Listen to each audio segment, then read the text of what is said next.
Hola, Jefitas, and welcome to this episode of the Everyday Jefa. I am your host, Bessy Martinez. For those of you that don't know what Jefa means, it means boss.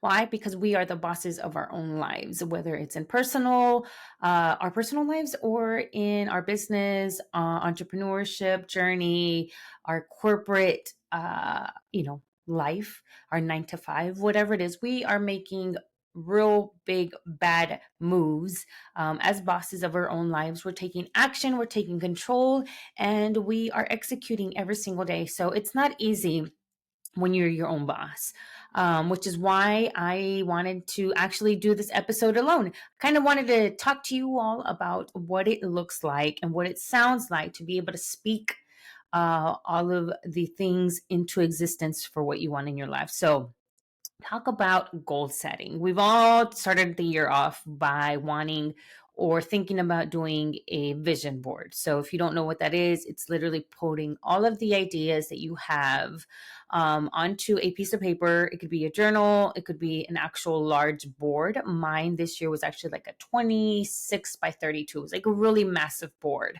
And I was a little bit more intentional. It's gotten bigger each year. But what I have noticed is that when I put my intentions and what I want my year to look like, a lot of that stuff starts to actually happen. Crazy, right?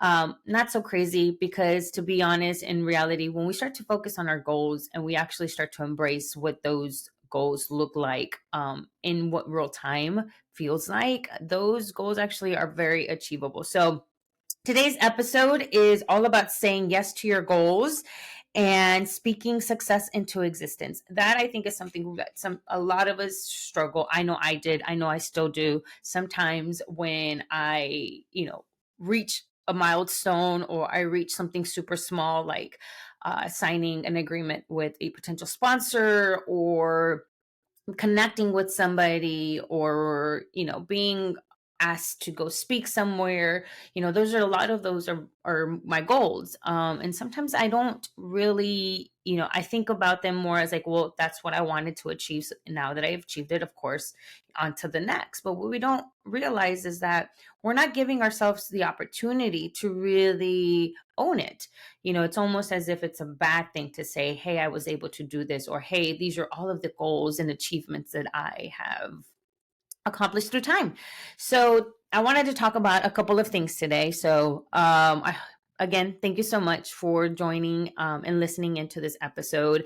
When it's just me, myself, and I, sometimes I just don't know. I can get easily off track. But today's conversation, I made sure I wrote some notes. That way we stayed on track on this particular topic. Remember that you can listen to this podcast episode and all of my episodes from all of the seasons on any of your preferred you got Spotify, you got iTunes, we've got, I think, Google, Amazon, wherever you feel like you want to listen to podcasts, you can find us. And you can also find us on YouTube. So one of the cool things I like also about doing episodes on my own is that I give it to you real and raw. Not that I don't already give it to you real and raw with all the other episodes, but those, to be mindful of our guests and their time, and to really stick to the topic of their expertise. With me, we can go off the rails. We can talk as little or as much as we possibly want or we have time for. I have my voice back. I am coming straight out of a 2-week, refresh, reboot, if you want to call it that. I would say that I was able to achieve one of the largest goals I have set out for myself in the last year.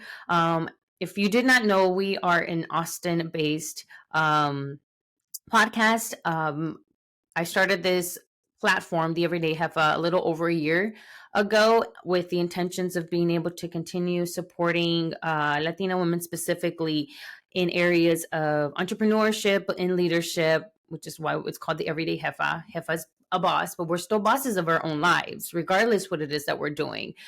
Stay-at-home moms, they have to make decisions. There are now stay-at-home wives, believe it or not, and we have to make decisions, as women, for our families, for ourselves, for our companies, being leaders of our community. And so I wanted to kind of share with you guys one of the struggles and obstacles that I have found.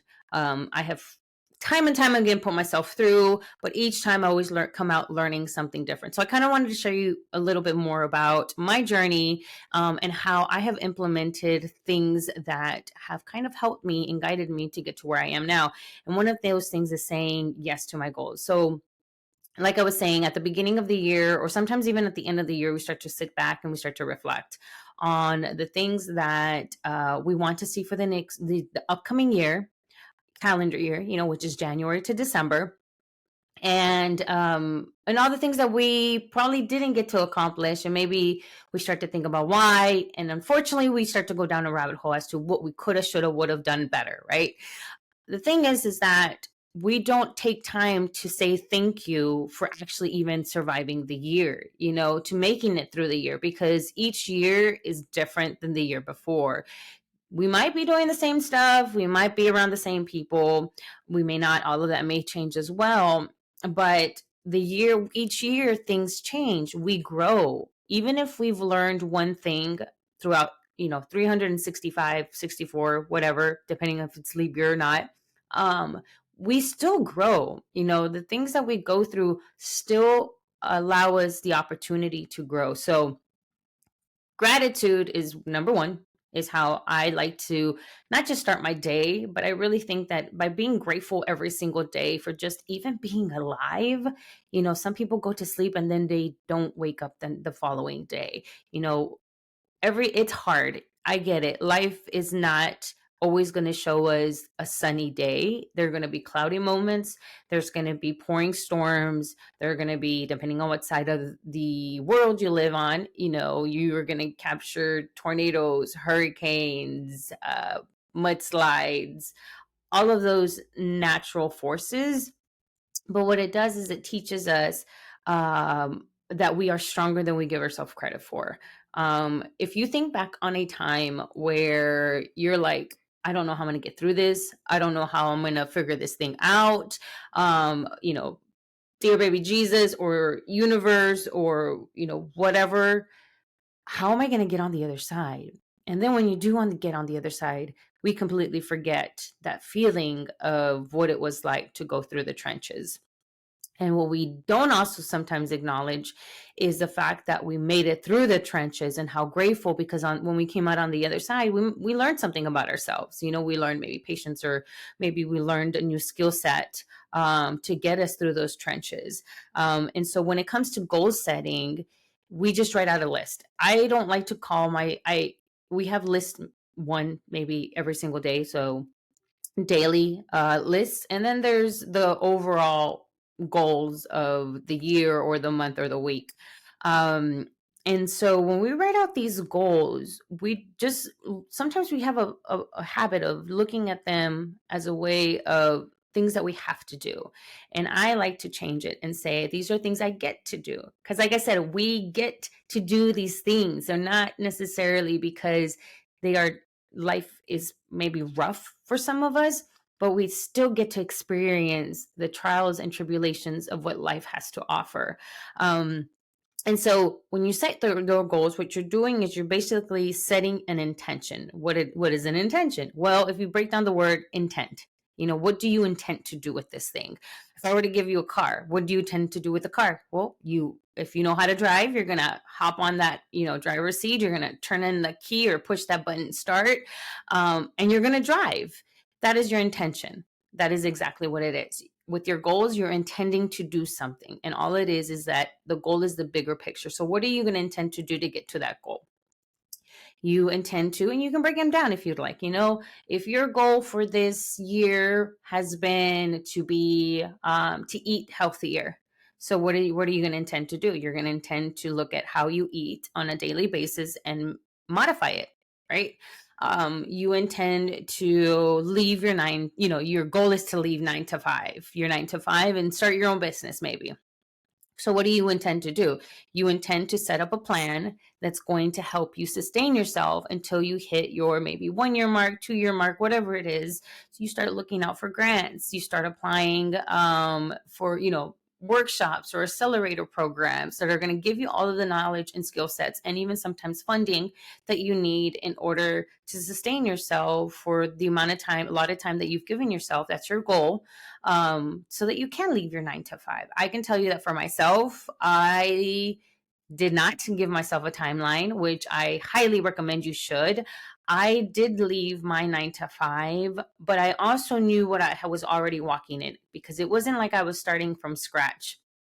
I wasn't starting a business the day after I quit my 9 to 5. I had been working my 9 to 5 simultaneously with the business model that I had set myself for and my goals. So even subconsciously, I had already set goals. I'd kind of given myself an idea of what I wanted. I knew how much money I had saved up. And so I said, okay, I have maybe 3 months to get this off the ground. And my intention is to go full on. But what do I need to do in order for me to go full on? Well, I had just come out of major surgery at the time. This was actually over a year ago.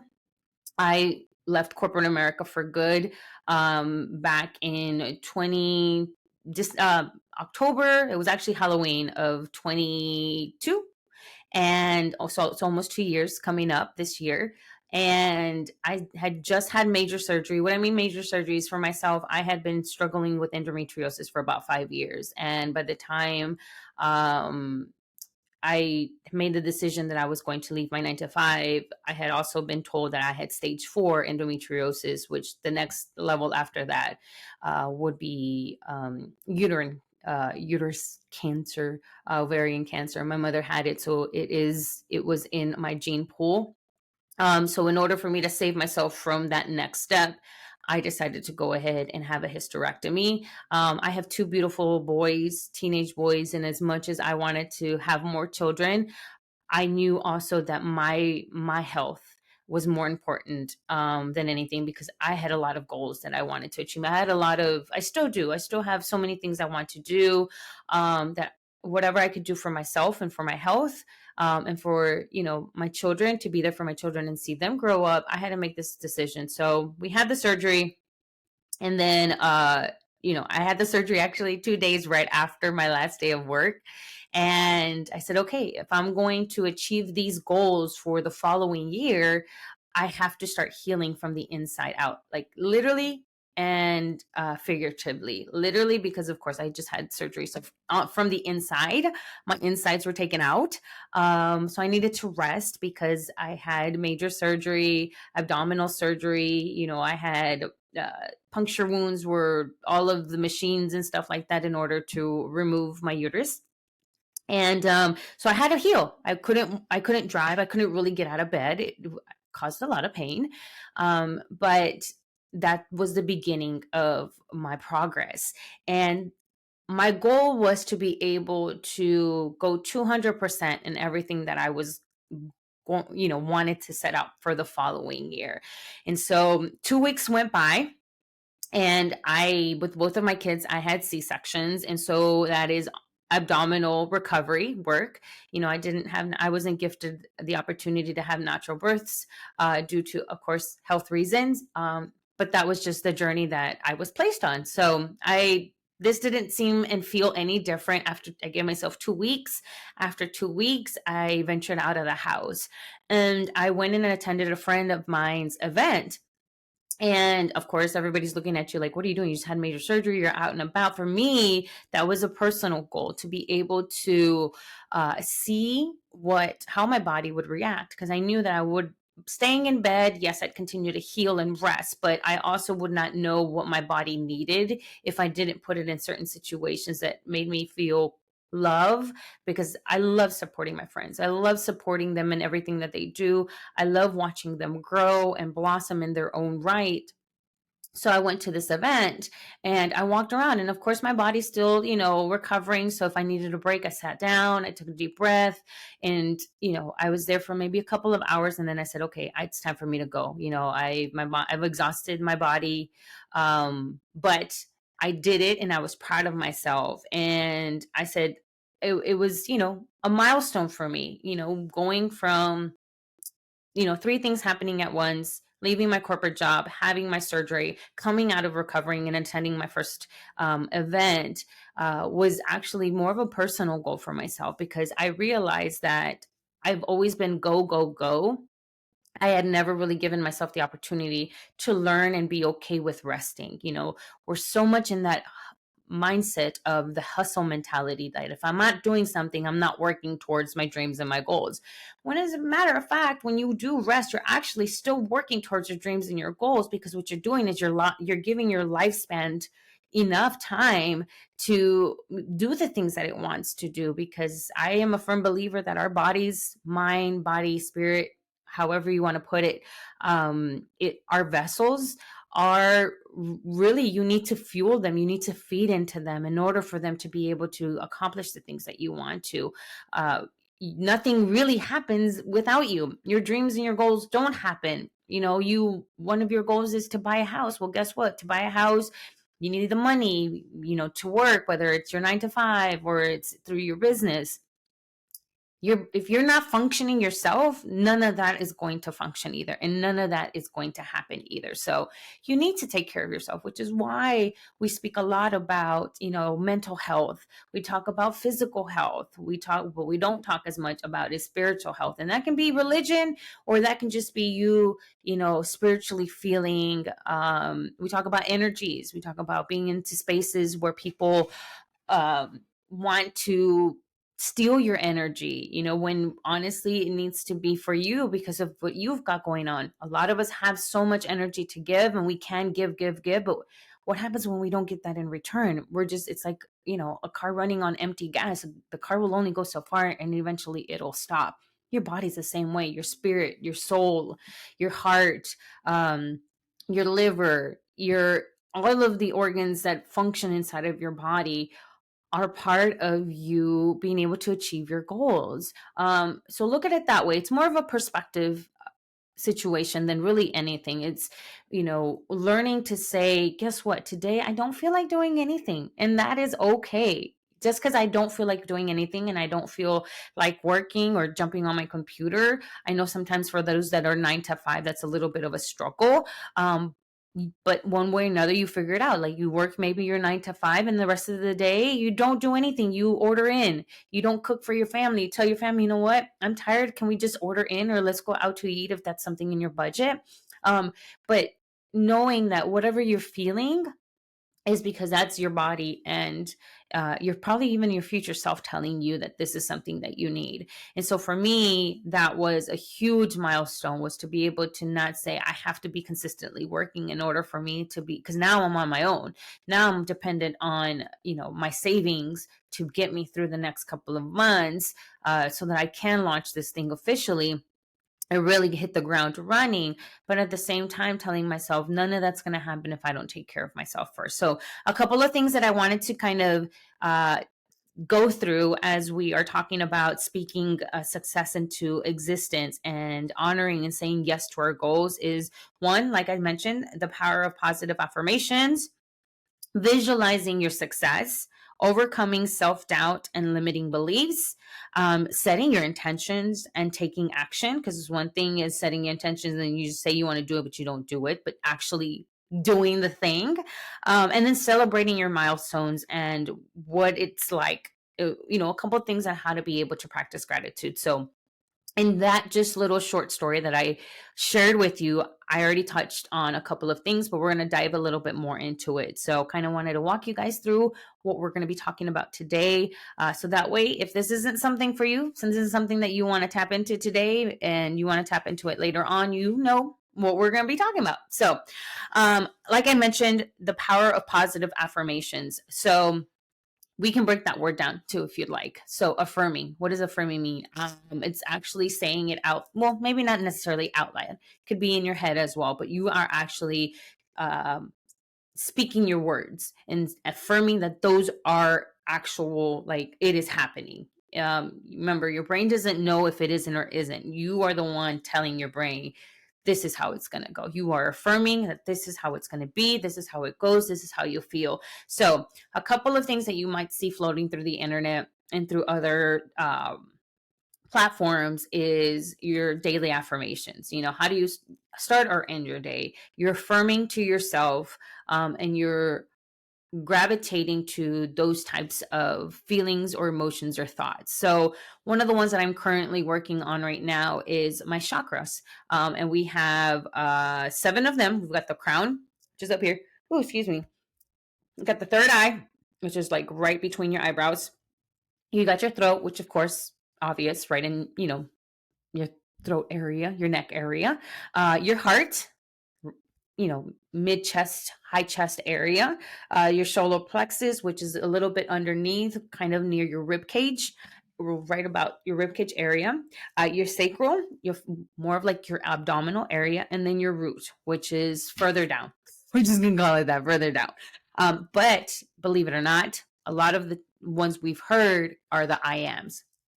There's nothing wrong with saying I am this and I am that and I am XYZ. But according to many resources out there, the root one is actually the vibration that's the lowest, because it's the one that hangs the furthest lowest in our body. And so vibrationally, we vibrate the most from the crown, which also scientifically, that's where we lose the most heat during cold year times of the year, which is why we wear hats, we wear beanies, anything to keep our head, because actually from our head we lose the most heat than we do on other extremities of our bodies.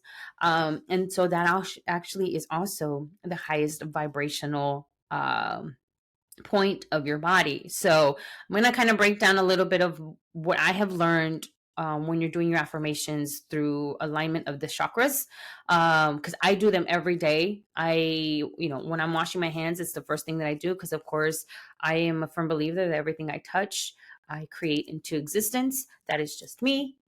You might see, we work with our hands, so we're typing, we're texting, we're waving. Those are all actions given through our hands.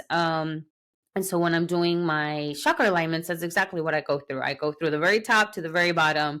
I do my daily affirmations on my journal. But now I'm learning to not just do I ams, to kind of do different things depending on what my intentions are for that day. So the crown, right at the top of your head, that one is symbolized through the color purple. And it is, I understand. So what do you understand? I understand that being happy and successful, um, joyous, at peace is my birthright, because we are all born to have all of these things. We weren't born to suffer.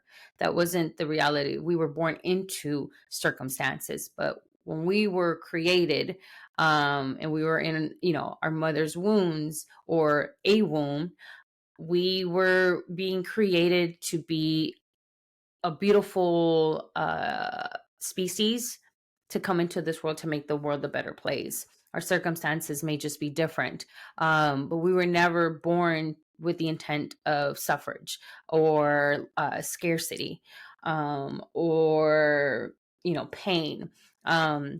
Again, it goes back to just our circumstances. And then that's obviously a big, longer conversation to have, but just to kind of give you guys an understanding. Your third eye, I see. I see that everything around me is meant for me, for where I am right now in my life. The throat, I speak. I speak into existence who I am, and I speak my truth. I speak with honesty and love and heart and light to those around me. I speak life into existence. And then there's the heart, which is one of those that probably may be the easiest if you're trying to do this from just memory. Heart is I love. I love the life that I'm living. I love the people that are around me. I love that I get to do the things that I get to do. The solar plexus, I do. I do get to receive unconditional love every day. I do open the doors of opportunities for others that are behind me. Then there's the sacral. I feel that everything that I want and I need is coming to me now. I feel love and light flowing through me every single day. I feel at peace. It's a simple one. I feel at peace. I feel at harmony. I feel there's nothing anybody can do to shake up who I'm meant to be. And then again, the root. I am. I am a magical human being. I am a magical person. I am abundantly grateful for all that life has given me. So that's the power of positive affirmations. Why do we do affirmations? I believe that not only are we affirming the life that we want to live, but we are also speaking into when we I feel like when we speak our affirmations, what we're doing is we're already aligning ourselves to the future us, but we're making sure that it shows up now. um and so, and it of course positive, because positive attracts positive. Simple as that. It's science. So whatever you put out into the world, guess what you're gonna get? You can get it in return. And I didn't understand what that meant for the longest time. They would always talk about, did you sleep on the wrong side of the bed, or did you wake up on the wrong side of the bed? And that's why you're all crabby patty. And what it was is that we would stub our toe first thing in the morning, or we would drop coffee all over ourselves first thing in the morning, without even setting ourselves up for a positive day. That when these things would happen, we would be reactive to them. We would react to the one thing that didn't work in our favor, and the day just would spiral. It was like the domino effect, right? And so I have this thing in the mornings. If I don't get it done first thing in the morning, almost immediately right after I do the first thing, I like kind of reset myself. So if my day already started really bad, in the sense that I woke up feeling really crappy, it doesn't necessarily mean that something happened to me that wasn't what I wanted to happen necessarily.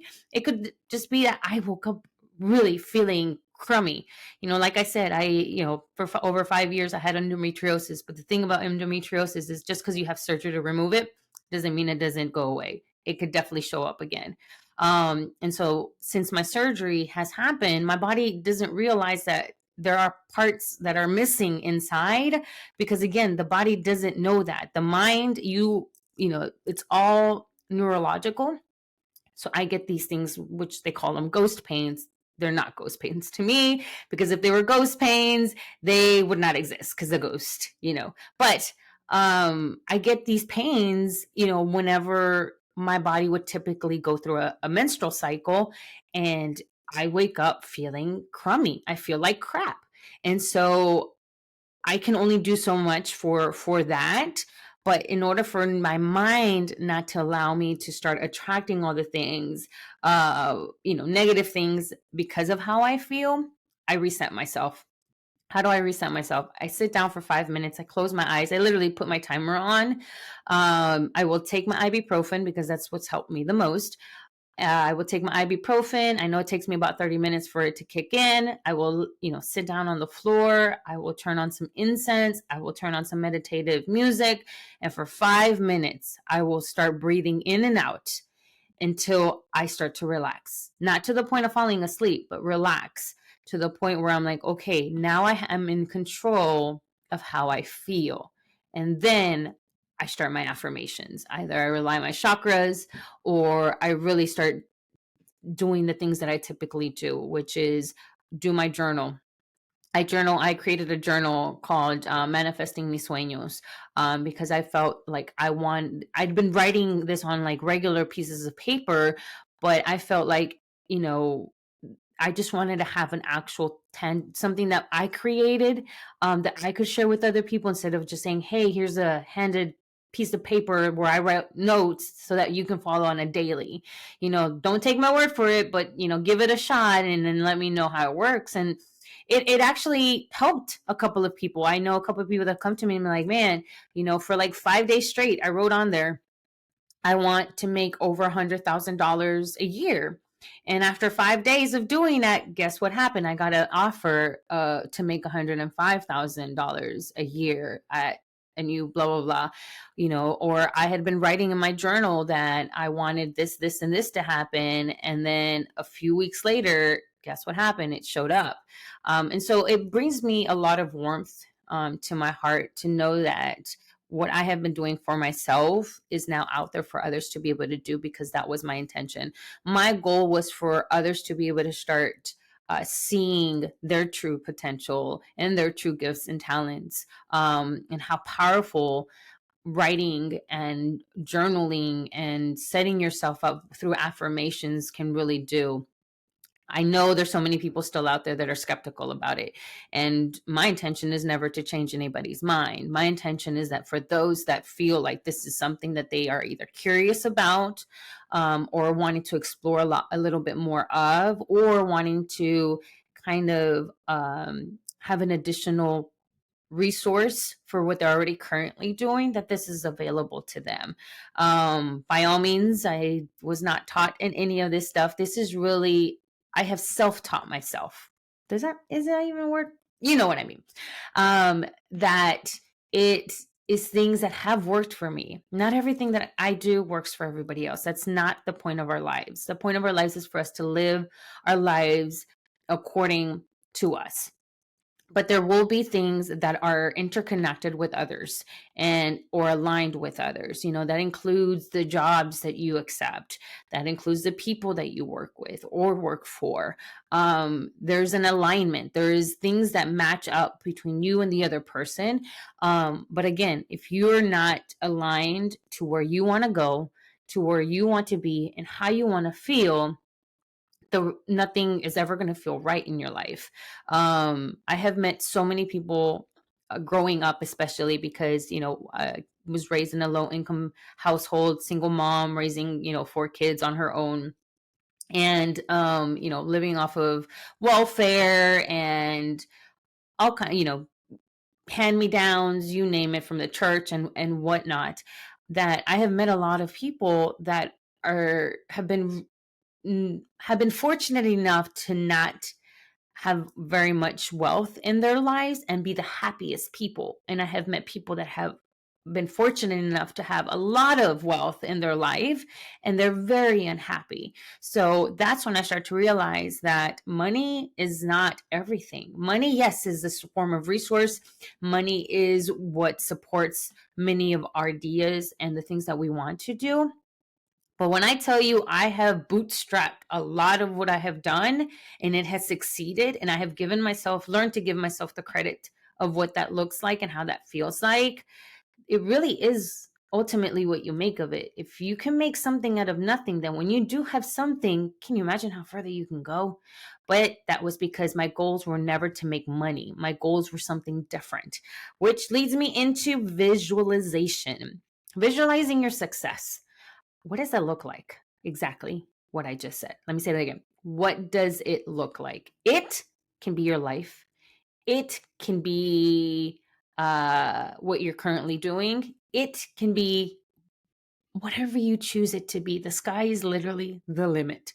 Um, that a lot of those things I did not understand. I would be told, or I remember hearing, the sky is the limit. You can do whatever you want to. My mother tried the best that she possibly could to kind of guide me in that direction. I don't know if it's my mother because we're Latinas, or, it's the hustle mentality. Like, we have to work and make money, and there's a traditional path for us, and I took an untraditional path as I got older, realizing that even though I liked doing certain things and I was good at doing some certain things, it was not fulfilling to me and I didn't like the way that felt. So I wanted to kind of explore options for myself, and that's kind of what led me to where I am now. But I would sit there and I would visualize what it is that I wanted to do in my life, where I saw myself. I didn't have to tell somebody because not everybody's meant to understand you. We're all meant to do things together. Yes, we do need each other because your gifts and your talents and my gifts and my talents are not the same, but combined, we can probably do something. So people aren't meant to, understand you, but it doesn't mean that they can't support you, because they have gifts and talents that may help you, that you may not have, that'll help you get to where you are. So that's where we get a lot of these vision board ideas coming through. Like I said, I started doing vision boards like 3 years ago. I didn't even know, I'd heard about it, but I didn't know what they were. Of course, when I started my first business, I it was in the middle of COVID. Well, actually, my very very first business was photography, and that was over 10 years ago. Um, and I never saw myself being a photographer. It wasn't in my wheelhouse. It was not. I couldn't even tell you what I thought my life should be looking like. I knew that I wanted to be a mom when I was about 22 is when I met my husband. And I knew I wanted to be a mom because to me, that was what I had seen in my household. I knew that at some point I wanted to have children. I just knew I didn't want to have children young. My mother had me at the age of 18. And and I knew that I wanted to finish high school. I knew that I wanted to go to college. I didn't know what I really necessarily wanted to do in college, but I knew I wanted to go to college. But I think that also had to do with what my mother had said was the path to success. Um, so I always felt like I was a gypsy at heart, roaming from place to place to place, trying to find myself and not really feeling like I could find myself because I didn't feel like I didn't come across people that inspired me enough to help me see things differently or help me visualize what I wanted to do with my life. And so, yeah, I got married. I had my kids, had my corporate job. I was really good at my corporate job. I quickly realized that I had a knack for people and speaking to people and educating people and teaching people and just making people feel comfortable, and helping them see the bigger picture. But I never really realized of what it was like to apply it for myself. You always give advice to others, but you don't always give the advice to yourself. That's exactly what it was. So I was helping people visualize themselves. At the time, I was working in the hospitality industry. I was in sales and marketing. So I was helping people visualize what their events would look like in our hotels, in our hotel space, and what they could do. But I never really truly applied it to my own life. So time went on. I got to have I got into executive positions, was having, running teams. And my son at the time had just started playing baseball. And I, believe it or not, am an introvert. And so even so more like 10 years ago, I would get shy taking pictures, like just going up and trying to take a picture of my son. I would be shy about that. And I'm like, there's got to be a way for me to be able to still take a picture of my kid. That's not on my iPhone, of course, from where I'm sitting. But I don't know anybody who does photography. I think the only person I knew at the time was our wedding photographer. And so I started, having conversations with other people online and photography. And I said, I think this is what I want to do, but I don't want to invest in it because photography is very expensive. The equipment is very expensive. So if I'm going to go into this, I want to know what I'm getting myself into. So can I shadow you, hang around you, see what you do and see like if this is something I wanted to do? I would get yeses, but execution wise, I never got the opportunity to. So I said, okay, that's cool. No big deal. But I really do want to learn this thing. So I'm going to start teaching myself. So I started using the University of Google. I've said it multiple times. I would go to the bookstores. Barnes and Nobles is my favorite place to go to. I can sit there for hours and just read, type. It's a whole different world for me there. Um, and I just started teaching myself how to photograph. I learned trial and error for my camera. I bought a digital camera from a neighbor of mine. And I went on with it. But I still did not visualize what my life would look like as a photographer. I just wanted to learn how to take better pictures. And I started going where it took me, you know, so visualization now, looking back, had I learned maybe about what visualization, maybe my career would be different. Maybe it could have set off for something else. But I am a firm believer that it all happened the way it needed to happen, exactly that way to get me to where I am now. Because now I get to tell other people. Visualization is so big because when you start to see, um, you know, more than 10 seconds, you've basically have already told your brain that it's going to happen. You've already convinced yourself that it's going to happen. Why? Because you saw it, you gave yourself enough time to picture it out and to feel the emotions that come with it. So now you've already trained your brain that there is no other option. How you're going to get there, you'll figure it out. Times, that part you don't have to worry about. It's going to figure it out. But once you have that one idea and you visualize what it's going to look like, then things start to show up in your life that actually align with what it is that you're wanting to do. So that's why I say the vision boards to me are very important. Because what I have in my head, sometimes I can't project even in words. So if I can find something that looks similar to it online or on a magazine or in a book or on a drawing, a painting, then I know that it's achievable because I can see it. It is something I can touch it. It's only at an arm's length, so to speak. So when I look at my vision boards, I visualize the life that I want to have, and I don't talk myself out of it, because if I can see it even in a magazine clipping, somebody took that picture, but it's my vision of having that life. So if somebody took that picture, that means they also saw the same thing I saw, and they created it, even though it's not an actual reality in the moment. Maybe it could be an ad, but if they could create it, I can create it too. And it can actually be it's my life. It is not something imaginative anymore. It is my life that I am now seeing is possible. The other one is overcoming self doubt. We all have doubt. We all second guess ourselves. I don't know how many times I have had that gut feeling, and what do? I go and I sabotage it because I take a decision and go in the opposite direction, right? I think with my head and I don't follow with my heart. Your head's there for a reason. The education that you receive, the things that you are told, the experiences that you have, they all mean something.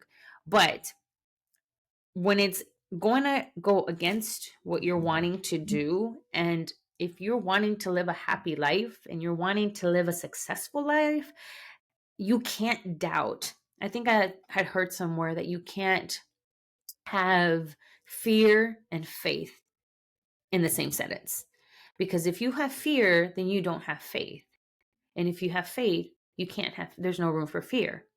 And it's true. Like, you can't have one foot in and one foot out the door. Either you're all in or you're not. And if you're going to live off of fear, I can tell you right now, expect things not to show up in your life the way you want them to, because you're not trusting that the higher power, God, source, whatever you want to call it, has your back. Even when it shows up in ways you're like, man, seriously, like, did this really have to happen? Did I just have to go through it? Yes, you just had to go through it. There was a lesson behind it all. Somebody spoke behind your back, or somebody that you trusted betrayed you. That is part of the experience. That is part of the experience, but that is not the experience. Self-doubt is something more of an internal thing. I think that a lot of it comes from our own insecurities of not being able to achieve something because we have not been shown what is possible. So start surrounding yourself with people that can show you what is possible. I, for one, can tell you, I didn't think there were people out there that were making millions of dollars that look like me and dressed like me, just plain Jane, if you want to call it that, but that were highly successful, that would say, yeah, join me. Come and check this out. Or, hey, I have this event. Do you want to come? Why? Because they want you to, they want, they know what it's like they know where you've been. They've already been there. And they know what's on the other side, and that it is achievable. You're going to go through your processes, your ups and your downs. That is just like a heartbeat. Goes up, it goes down. Your experiences through life are going to be the exact same way. When you're up, you're up. And when you're down, you're down. But hold on to those moments when you are high, and hold on to those moments when you are down. Because when you're high, You're going to remember what it was like to be down, and you're not going to want to be there anymore. So you're going to make sure that you keep yourself high. And when you're down, you're going to look back at the times that you're high. And when you're down, you're going to be like, I know what it's like to be high. So I'm going to push myself, put myself out of the way, get myself out of my own way to achieve the goals that I want to achieve. But really, self-doubt, it still happens to the best of us, even those that have what society would be considered to be highly successful. I think that success, we put a lot of emphasis on it, but on the materialistic aspect of it. But I'll be honest, like, I just recently saw the documentary from Jennifer Lopez for her latest movie, This Is Me Now. And one of the questions she was asked on that documentary is, how do you know when, if this is successful? And she's like, the fact that I did it. She's like, I don't need somebody to tell me that it ranked number one on Prime or on any platform. I don't need somebody to tell me that it made millions of dollars. That's not success for me. The fact that I'm doing this, I've already won. I've already succeeded, because while somebody is out there just thinking the thought, they're not executing. She executed regardless what was going to be the outcome of it. For her, that was success. You woke up today and you're listening to this episode. Guess what? You've already succeeded. You have one hand up higher than somebody else. You have an idea. That idea, you went for it. You wrote down your goals and you started taking those steps towards that goal. Guess what? You've already succeeded. And so don't doubt yourself. Don't doubt yourself. And when you do doubt yourself, honor it. Be like, you know what? I don't feel comfortable with this. I don't feel secure about this. Okay, why don't you feel secure? Ask yourself those questions. Where is this coming from? Because your self-doubt is probably coming from somewhere. It could have been from a past experience. It could have been from somebody else giving you, an earful of their own probably experience, or there's a reason where your self-doubt is coming from. And your limiting beliefs.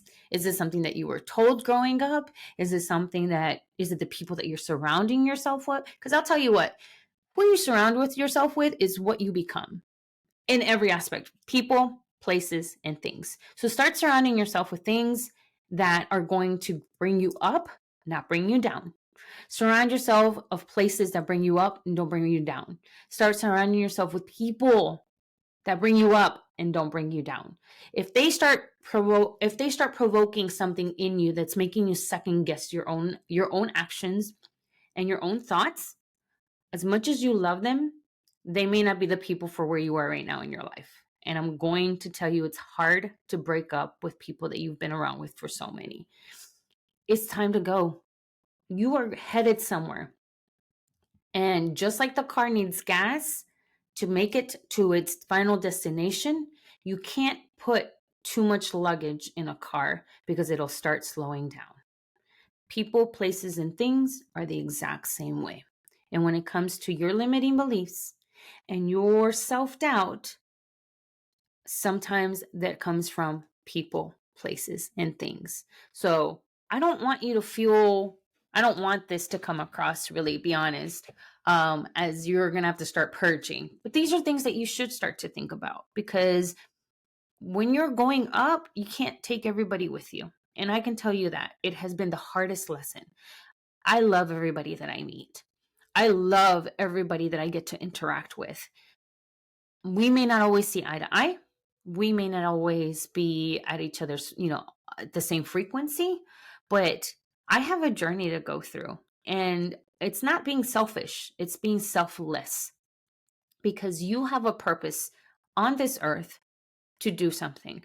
And if your goals are where you want to be and that is true to you, you can't take things that are not true to you. Doesn't mean you can't love these people. They just may have a different role in your life. They may not be necessarily the ones to help elevate you in your business or elevate you in your career, but they may be the ones that you need for, as guidance or friendship, for those moments when you do need a friend. So everybody has a role in our lives. Some people are there for both, personal and professional. I have one of those. We can talk business and we can also talk personal stuff. Very few people have those. I did not experience that until well into my 40s. I didn't have that as a teenager. I only had friends. And then when I was at work, those were my work friends. And sometimes we would hang out outside of work, but not too often. So start thinking about that when you're thinking about your self-doubt. What are you telling yourself, or where is it coming from?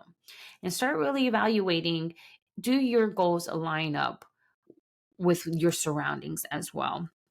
We talked a little bit about setting intentions. What do you intend to do? What do you intend to do with your life?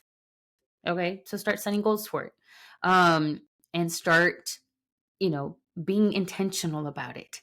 You know, uh, I intend to do this thing. Your car is going to sit there forever if you don't ever intend to put gas in it and turn it on and hit the drive. It's not going to go anywhere then. Take action.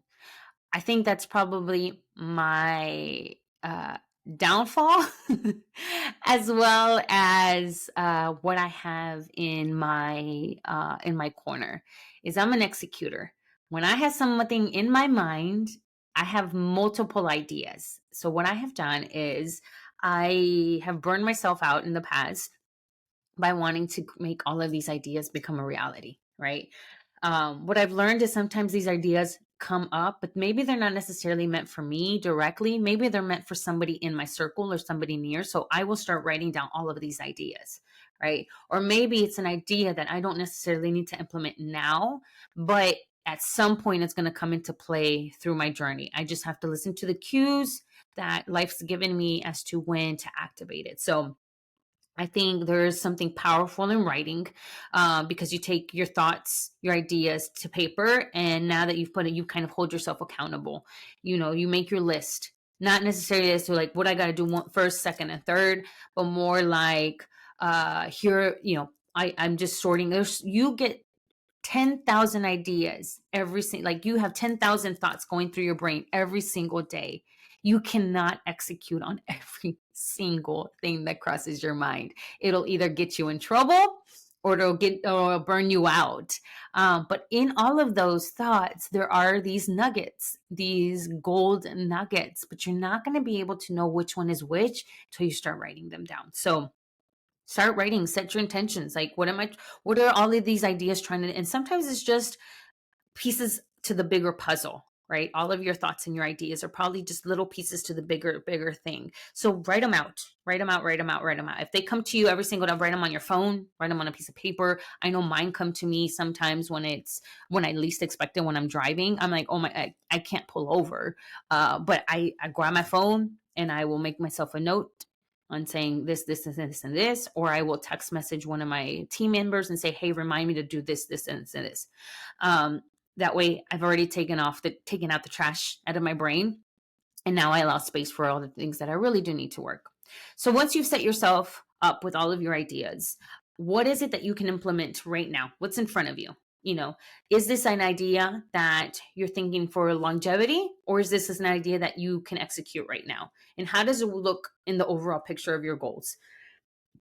Again, it really sounds more intense than it really is. But it will, one, teach you again a lot about you and how you work and how you function.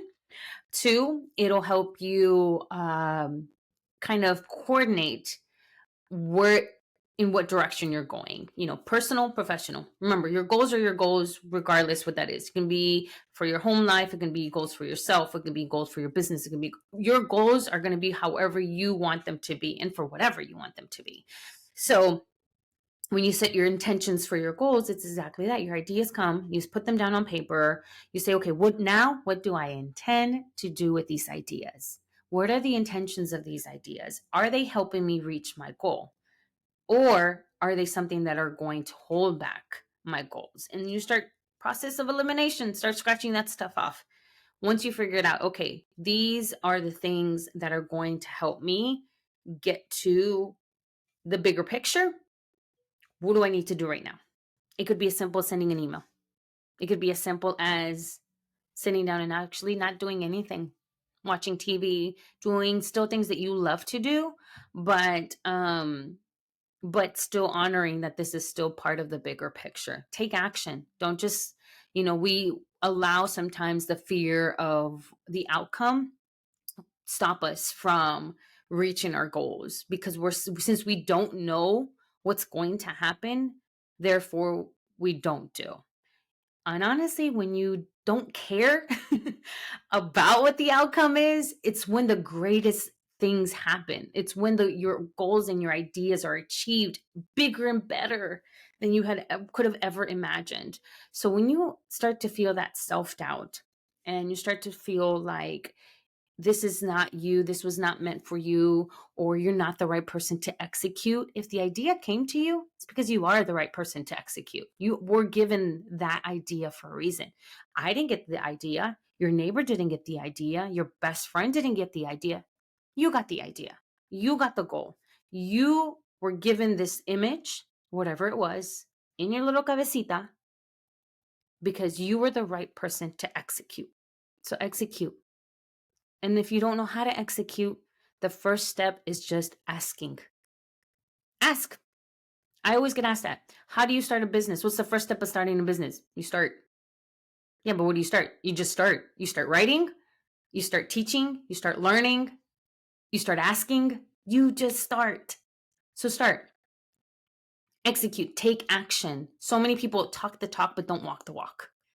Think about it. Do you want to be one of those persons? I know I don't. So that's why everything that I have done in the last 3 years, I have executed, and I have not thought about what's on the other side. I just have this idea and this vision, and my heart is telling me that needs to happen. I don't know what it looks like on the other side, but we got to do this. And I'm going to take with what I already know to do, and I will fill in the blanks as I go. Perfect example, like I said at the very beginning. A year ago, I talked about South by Southwest, and that is a citywide 2-week event here in the Austin area. And it brings multiple people, thousands and thousands of people from all across the world to the Austin area. And it's everything from entertainment to tech to we have premieres, movie premieres. So there's a lot of actors and actresses here in the area, a lot of celebrities, a lot of high influential people in the area. There's panel discussions, there's workshop discussion, but there's also another separate community outside of South by Southwest that is considered the unofficial community. What is the unofficial? That means they don't have the title of the actual South by. They are hosting events, hosting events that are aligned with the South by ideas and themes that have been going on for years. They just don't carry the official South by name on it. And it's happening during the times that the rest of the events for South by Southwest are happening as well. So last year, I got to experience South by for the very first time. My badge was donated to me. It was gifted to me, and I truly enjoyed it. It was exhausting. There's a lot of walking because things are not just centered in downtown Austin. They're spread across, the area. So there's a lot of walking. Two, there's a lot of mental stimulation. And you can easily get exhausted. I know it took me like a week to recover from all of that. Well, try putting on an event. So last year, I felt that there was not enough spaces for Latinas. So I said, you know what? I didn't see as many spaces as I would have wanted to for the Latina women. Why don't we create our own? So I decided, okay, we're going to call it the House of Chingonas. Chingonas in Spanish means badass. And we're going to do exactly that. We're going to house these women, regardless where they're coming from. They don't have to just be from Austin. And we're going to spotlight them, business owners, brands, and I'll figure it out as I go. But this is what I want to happen. This is what I want to see. And that was it. So I started talking to a couple of folks and saying, hey, I have this idea. I want to do South by. It would be an unofficial one. I just feel like there's not enough spaces for us. And if there are, there needs to be more. And I want to be part of that. And so they came on board. Fast forward now, It's probably the hardest event that I have ever produced with my team. But in the end, it showed the results were the most impactful ones because I didn't know what was on the other side. I just had an idea. I had a vision. I created a vision board for it. I created an idea, an activation, what I saw in my head of it looking like. And we just put the pieces together as we went along. Did I have self doubt? Yes, because who am I to be putting together an unofficial South by event? That's the first thing I told myself. But guess what? I said, I was given this vision. Nobody else is saying anything alongside of that. So I'm the person that's supposed to execute this. From the outside looking in, it looks super simple. Not too much going on, not too much, glam wham. It's the first year. But it was the most impactful one for so many people that attended. And it ended up being a 3-day event because the last day was a market that had originally was scheduled for Galentine's, and because of the rain, it kind of, we had to reschedule it. So it ended up being 3 days, which is probably why it exhausted me even more. However, that did not have time or room for self-doubt. Why? Because I knew I had a goal, I knew I had a mission, and it needed to be executed, and I'm an executor. Boom, let's get it done. So take action. Take action, however that looks like for you. Baby steps. You don't have to take a big leap. It doesn't have to be this big thing. Like I said, mine took a whole year for me to execute and for it to come into reality. Sometimes it could be something as simple as just writing it down, like I said. And the last one, but certainly the most important one, is celebrate your milestones. So for your goals, there's going to be multiple steps. There's going to be highs, there's going to be lows. Celebrate each one, because every time you celebrate yourself for getting closer to your goal is going to feel so much better, and it's going to look and feel so much less of intensity. It may be intense, but because you're celebrating yourself and you're honoring yourself and you're encouraging yourself to go towards your goal, when you reach it, it's not going to feel as daunting. You'll look back and be like, oh, wow, all of these things happened.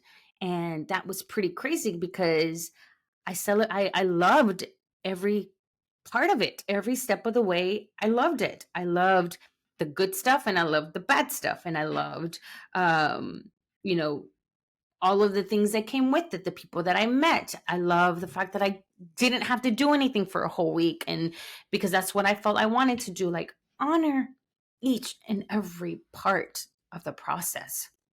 Because the more you love it, the more you're going to love your life and the more you're going to truly enjoy your goal. What is the point of being rich when you can't even love and enjoy not having much? So, right now that you don't have very much, love it, enjoy it, because when you do have it all, you're going to love it even more so. You're going to truly be able to enjoy the fruits to your labor because you loved every aspect of it leading up to it. Don't just be grateful. Don't just say you're grateful because you're grateful. Feel it. What does being grateful really mean to you? Gratitude will take you further than you probably could imagine. I don't take the word very lightly. There are some times that gratitude and saying I'm grateful is not strong enough of a word for me to really, truly describe how I feel. My stomach turns, I cry, my body shakes because I am so overwhelmingly happy with the results when I reached my goal because I celebrated myself throughout the whole process. And like I said, the more you put out, the more it will come back to you tenfold. And yeah, that is speaking your success into existence. Remember, success is what you make of it. Success is however you want to see it. Nobody defines success than you. So honor that. Honor yourself. Honor your goals. Celebrate yourself throughout the entire process. And goals don't have to be this big, huge thing. Your goal may just be to make it through the week. So what does that look like for you? How are you honoring yourself? How are you celebrating each thing that you do towards your goal? How are you setting your intentions, overcoming your self doubt, visualizing what success looks like for you? And how are you affirming that this is the life that you are meant to live? Jefitas, I hope that you have enjoyed this episode. I am so excited to have you all on this journey as we walk and navigate through season 3. Hasta la próxima. Nos vemos. Bye.